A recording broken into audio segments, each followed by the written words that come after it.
Okay, we'll start. So I think this is as many people as we've got. Do you need a whiteboard marker? Maybe. Great. Okay. So I'll just start by introducing Graeme Kent. Graeme's a community development practitioner.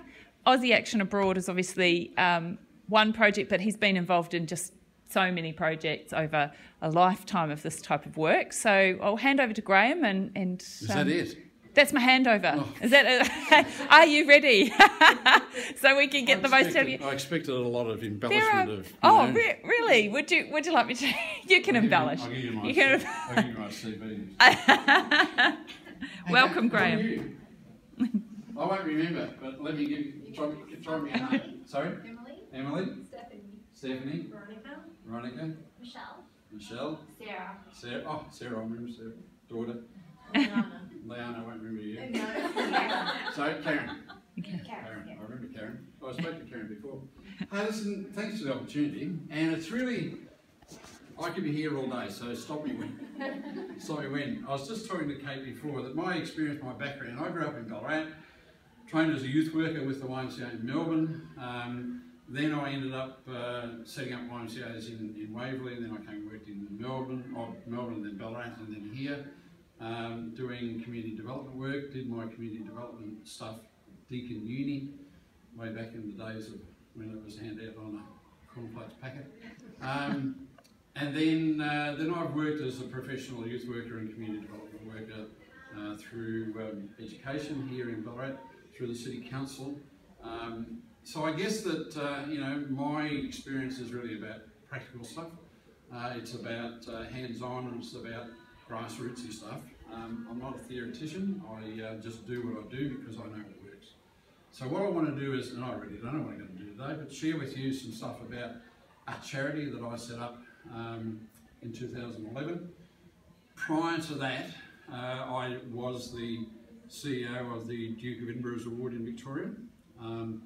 And part of that was if you're doing a Duke of Ed, you've got to do, you know about the Duke of Edinburgh's Award? No. Young People's Program worldwide, 14 to 25 is the target audience. You do a bronze, silver and gold. To achieve an award, you've got to do some form of community service over a period of time, a physical activity, a skill or a hobby, and some adventure activity. And doing that, you set your own goals, you have someone assess you, you have that written down in the past, a little book. You then set those goals, you achieve those goals, you have it written off, you're then awarded a badge and a certificate, but it recognises young people as being achievers and doers and focus on what they're on about. So I was able to run that program here in Victoria for about 15 years, and at some stage in 1999 I had 3 guys come to me and say they wanted to run a Millennium Expedition. That expedition was aimed originally at Kilimanjaro. We looked at that, decided it was too dangerous, so we decided that we would then go to Nepal. So hence, in 1999, I was introduced to Nepal and fell in love. And it's really about a country that, is really struggling, is really has incredible challenges about who people are and what they're doing, but it's an amazing country to do community development work. So. It certainly got me well and truly. My passion is about working in Nepal, although over the number of years we've worked in about 11 different countries around Asia Pacific area. In 2011 we set up Aussie Action Abroad. That comes out of my home in Ballingall, so it's close by and it's easy to access, but it's worldwide that we draw our participants from. So what I want to do is just run through some of the stuff that we do. But stop me wherever I am. Are you going to do that? I could do that for you, Graeme. Fantastic. Yeah. So Nepal, just so that you are aware, Nepal has got 29 million people.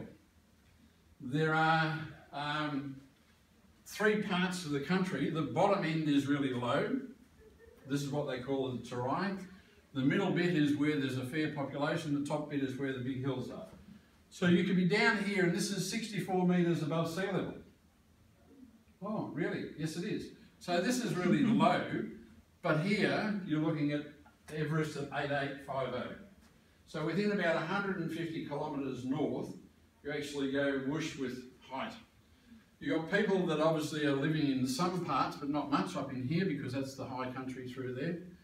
You've got the major population of 1.5 million people in Kathmandu, Pokhara, a fair bit of stuff that's happening down along here because that's the food bowl of Nepal, right across the southern border. Thanks. Okay. Aussie Action Abroad has, over 18 years now, has had 2,000 volunteers that we've taken. We've got 86 projects that we've been involved in, from construction of schools to health education and stuff, to trekking obviously, to doing teacher education is our other area. We've got about 35 different Nepali partners that we work with. What I do with community education in here, in Ballarat, or over there, is really about developing relationships and partnerships. There's no way that we can do what we do in developing a community without having a real strong connection with that community. So whatever we do, you know, I believe very strongly that I can't do anything as a community development worker unless I really understand and appreciated by and trusted by the community that I work with. And that's going to take some time. So what we do is that over the 18 years, those 35 partners are now well and truly trusted partners we have to enable us to support them in what it is that they're doing. For example, one organisation is called Global Action Nepal. It's a partnership that we've had for probably 12 years. It's an education provider. It's recognised throughout the country as being one of the leading trainers and providers of education for school councils, for teachers, and obviously for school communities. We work with them to take teams in to be able to support their people, their trainers, in doing what they do. The education system in Nepal has just discovered student-centred learning. You know, up until now, it's all been rote stuff. Copy this down, sound it out 1,000 times, you know, all that stuff that we were doing 100 years ago in Australia, to now saying students can learn differently. So you've got teachers all over the country, I think there's 13,000 schools or something like that, that, you know, are now struggling to sort of say, how do we do this? How do we engage students effectively within our learning? So our role is to try and facilitate that with taking students from here or teachers from here to work with our partners in Nepal to enable them to gain some more skills in that area. So our partners are really crucial. We've probably contributed about 3 million into the Nepali economy and all that sort of stuff about who we are as an organisation. I would argue that, and I probably get in trouble for it because we don't utilise any of our donation money in any way, shape or form in any administration. You know, some would argue I've got to take some of that to pay for. None of us get paid, so therefore I'm happy to say Sarah's given me $1 donation, so Sarah's dollar ends up in Nepal. You know, so no matter what happens with any donation, it doesn't stay in Ballarat. I don't drive a flash car. I don't have a big house. I don't have, well, I do have jam on my bread, but that's about the extent. So it's really about saying we don't lose that. And unfortunately, there are some big organisations that we know, you give them $1, maybe 20 cents ends up on the ground. And that's a real shame. Thanks, Kate. We would take community groups into remote areas. You know, if you came with us, for example, you would end up in a place like this. You camped on the ground, you've got a dunny down here where you've got to go and do, or a shower, you've got a cook tent in the middle. So we would take a team of people into a remote area, and this is just on the Chinese border in the north. There's a little village behind us called Simbu. We were asked to go in there and help build a school. So over 2 or 3 years of conversation, we developed it. We had a team, we developed a relationship with the school community to help them build their school. Next one, we'll just run through some of these quickly. This is an embarrassing one, but it's exciting. This is a school. This is a school of 64 kids. And what we have done, the example here is really about me walking up the trail and meeting this school community. It's a prior photo, or prior to this photo, of a school that was tacked on the front of a house. It was 7 metres squared. So I don't know, what's 7 metres? There. 64 kids in that space, divided with a corridor up the middle, this classroom here, that classroom there, front room of the house was the staff room, and I was introduced to that school where they said to me they wanted to buy land and they wanted to build a new school. This is the land and this is the start of their new school. Along the way, I had a group of people who had come from Australia that were working with that school building originally to actually say, listen, we'll build some easels or we'll do some other things because that's what they don't have, and we'll help them do that. Along the way, somebody said, we want to buy this land. So I said, well, where is it? We walked up the trail. They said, how much is it going to cost you? Oh no, it equated to about $1,000. There was a guy from Canberra that had quietly said to me beforehand that he had some money donated to him for something, and it was $1,000. So I went back to him one night and I said, well, guess what? You know, there's a community that wants the school moved. It's going to cost $1,000. You've got a $1,000 donation. What do you reckon? So my role there was actually to try and pull those together to have that conversation. That conversation took place, and then we ended up working with this school community over a period of now 6 years to actually build 3 buildings of 3 classrooms apiece, to now having them, we'll do some work in January this year. We'll go back there and finish it off. But the embarrassing part about that is that they have a public holiday on my birthday to celebrate the fact that I'm the founding father of the school. But it's about, you know, take that back to a relationship thing. Take that back to actually saying that my community development thing is really about supporting you to do the stuff that you need to do. You know, it's not me imposing anything. You know, and I think that's really crucial in what we do with our community development stuff. Yes, I've got experience, yes, I've got some ideas, but it's the way in which you imply those ideas and thoughts and whatever with the group in the community. So they built their school and it's a magic sort of experience, and I've got my photo on the wall. It's all very nice.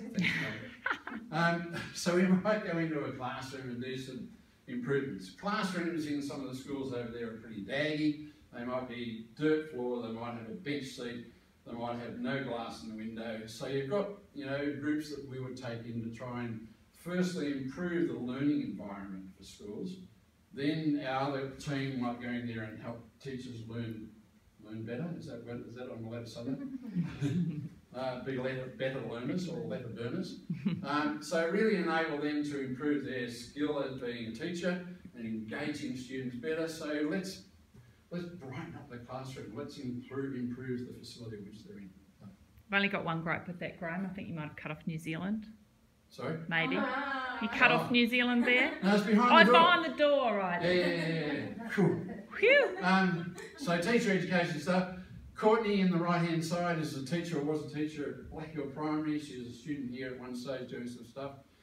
So Courtney's doing a workshop for these young teachers, and again about strategies that they can use within their classroom.